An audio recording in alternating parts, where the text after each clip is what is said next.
जय हिंद दोस्तों।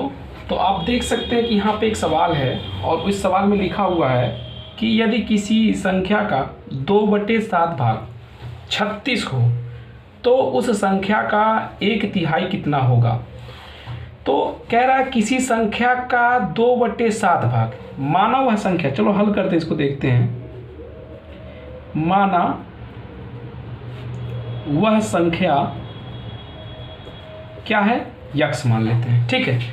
कह रहा है यदि किसी संख्या का 2/7 भाग 36 है, किसी संख्या का माने गुणा, यानी कि यक्स का, वह संख्या यक्स है तो किसी संख्या मतलब यक्स हो गया। यक्स का किसी संख्या का, संख्या क्या है आपका, यक्स है, इसके जगह मैंने क्या रख दिया, यक्स रहेगा, का के जगह पे का। अब 2/7 है, 2/7 किसी संख्या का 2/7 भाग जो है वो कितना बराबर है, वो बराबर है 36 के। कितने के बराबर, 36 के। तो उस संख्या का 1/3 कितना होगा, यानी कि उस संख्या का, यानी कि यक्स का माने गुणा का 1/3 कितना हो। 1/3 मतलब होता है 1/3, समझ में आ रहा है, ये आपको फाइंड करना है। ओके, तो फर्स्ट ऑफ ऑल हम जो है यहाँ पे एक्स की वैल्यू अगर निकाल लेते हैं तो यहाँ पे यक्स का माने गुणा 2/7 बराबर 36 होगा, ठीक है। अब जो यहाँ पे 2 का यक्स में गुणा हो जाएगा तो 2x हो जाएगा, बटे 7 हो जाएगा, बराबर। अब यहाँ पे आपका 36 से 36 हो गया, कोई डाउट। अब क्या करेंगे, इस 7 को उधर भेज देंगे, गुणा हो जाएगा, और इस 2 को भेज देंगे इधर, भाग हो जाएगा। तो लिखेंगे 2x बराबर 36 × 7। आपको गुणा नहीं करना क्योंकि यहाँ पे 2 है जो कि काटने में आसानी हो सकता है, तो आप गुणा ना कीजिएगा। तो यहाँ पे जो है x बराबर, इधर गुणा उधर जाएगा, भाग हो जाएगा, 36 × 7 बटे 2। समझ में आ रहा। अब 2 से 36 को काटेंगे तो 18 दूना 36, 18 बार में जाएगा। तो यक्स बराबर 7 × 8 = 56 के 6 हाथ में आया 5 और 7 × 1 = 7, 5 12, कितना आ गया 126। कितना आ गया भाई, 126। ये हमारा निकला यक्स की वैल्यू। किसका वैल्यू निकला, यक्स की वैल्यू। अब इसी यक्स का वैल्यू यहाँ पे रखेंगे क्योंकि कह रहा है कि उसी संख्या का, मतलब जो हम लोग याद किए हैं, संख्या क्या माने थे, यक्स। कह रहा है यक्स का 1/3 कितना होगा, तो यक्स की वैल्यू 126 आई, तो यक्स के जगह पे रखेंगे 126 और का माने यहाँ पे का रख दिया और 1/3 है तो 1/3।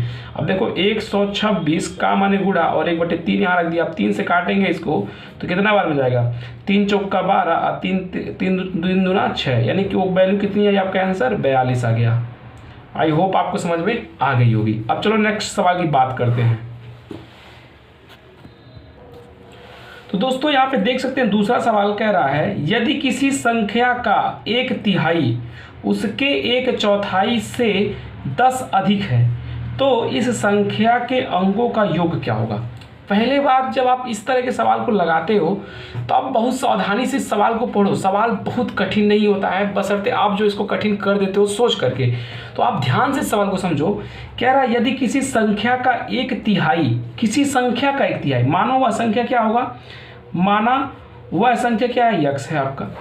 कह रहा है यदि किसी संख्या का 1/3, किसी संख्या यानी कि यक्स का 1/3 जो है, यक्स का 1/3, 1/3 मतलब 1/3, 1/3 उसके, इसी यक्स के, उसके मतलब यक्स के 1/4 से, यानी कि यक्स का जो 1/3 है वो यक्स के 1/4 से, ये देखो यक्स का 1/3 यक्स के 1/4 से 10 अधिक है, यानी कि हाई जो है इससे 10 रुपया अधिक है।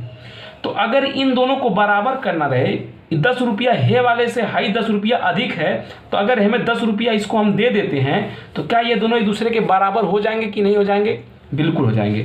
तो यहाँ पे कह रहा था कि यक्स का 1/3 जो है यक्स के 1/4 से 10 अधिक है, यानी कि हाई वाला 10 अधिक है। तो हमें 10 हमने जोड़ दिया, दोनों आपस में बराबर हो गए। अब इसी को हमको सॉल्व करना है। तो क्या करेंगे, यक्स का 1 में गुणा करेंगे तो x/3 हो जाएगा, बराबर यक्स का 1 में गुणा करेंगे तो x/4 हो जाएगा, धन 10 हो जाएगा। समझ में आ गया। अभी क्या कर देना है, इस x/4 को इधर भेज देंगे क्योंकि हमको x वाला एक साइड रखना होता है, मतलब चर पद एक साइड में रखना होता है, अचर पद एक साइड में रखता है। यहाँ पे थोड़ा सा सीख लो, चर क्या होता है। चर वो संख्या होता है जिसका मान अनिश्चित होता है। क्या होता है, अनिश्चित होता है। यानी कि जो एक्स वाई जेड होता है भाई उसका मान अनिश्चित होता है। जैसे एक्स का वैल्यू कभी 2 आएगा, एक्स का वैल्यू कभी 3 आएगा, 4 आएगा, मैंने एक्स की वैल्यू हमेशा बदलती रहती है, इसलिए उसका मान अनिश्चित होता है। अचर किसे कहते हैं? अचर का मतलब ये होता है जिसका मान स्टेबल हो, मतलब जिसका मान एकदम निश्चित हो वही हो। जैसे मैंने अगर ये सिंबल बना दिया तो इसका मान हमेशा 5 होगा, ये अगर सिंबल बना दिया तो इसका मान हमेशा 4 होगा। समझ पा रहे हैं? तो चर अचर ये होता है। चलो यहाँ बात करते हैं जितने चर पद हैं। देखिए यहाँ पे चर पद, यहाँ चर पद को एक साइड कर लेते हैं। तो यहाँ पे देख सकते हैं x/3, इस 4 x/4 को इधर भेज देंगे तो x/4 हो जाएगा, बराबर ये 10 है तो 10 हो जाएगा। बात समझ में आ गई? अब देखिए इसको कैसे सॉल्व करेंगे। तो यहाँ पे आप देख सकते हैं कि 4 और 3 का एलसीएम लेने के लिए कह रहा है, 4 और 3 का एलसीएम लेने के लिए कह रहा है। तो आप क्या करिएगा, 4 और 3 का जब एलसीएम लीजिएगा तो 4 3 12 आएगा। अब 3 का पहाड़ा ऐसे पढ़िए 4 आ जाए, 3 चौका 12, 4 बार में इस 4 का x में गुणा हो जाएगा तो 4x हो जाएगा, और इस 3 का माइनस का चिन्ह, -3 का गुणा x में करेंगे तो 3x हो जाएगा। आई होप आपको समझ में आ रहा होगा। यहाँ पे 10 है तो 10 लिख दो। अब 12 का गुणा 10 में करोगे तो यहाँ में पहले ऊपर वाला घटा लो, तो देखो 4x में से 3x जाएगा तो यहाँ पे x बचेगा, और 12 को जो उधर भेजोगे इधर भाग उधर भेजोगे तो गुणा हो जाएगा, तो कितना हो जाएगा 120 हो जाएगा। समझ में आ रहा है? तो नहीं x की वैल्यू कितनी निकल के आ गई बाबू? 120 रुपये आ गई। अब देखो थोड़ा सा सवाल को समझते हैं, यहाँ पे इस x की वैल्यू को यहाँ रखते हैं। कह रहा है जांचने के लिए कि मतलब मेरा आंसर सही है कि नहीं, तो इस चीज़ को थोड़ा सा समझिएगा। कह रहा है यदि किसी संख्या का 1/3, हमारा वह संख्या क्या है 120 अगर 1/3 आप करते हैं तो 3 चौका 12, यानी कि कितना आएगा 40 आएगा। समझ में आ रहा है? अब कह रहा है उसी संख्या का 1/4, यानी कि 120 का अगर 1/4 आप करते हैं 120 का, तो 4 3 12 यानी 30 रुपया। कितना आ गया? 30 रुपया।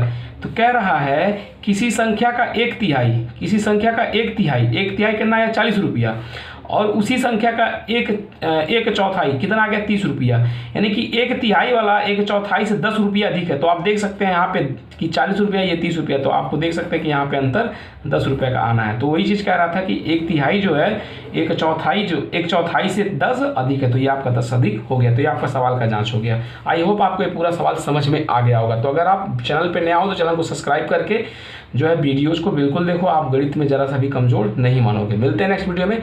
जय हिंद।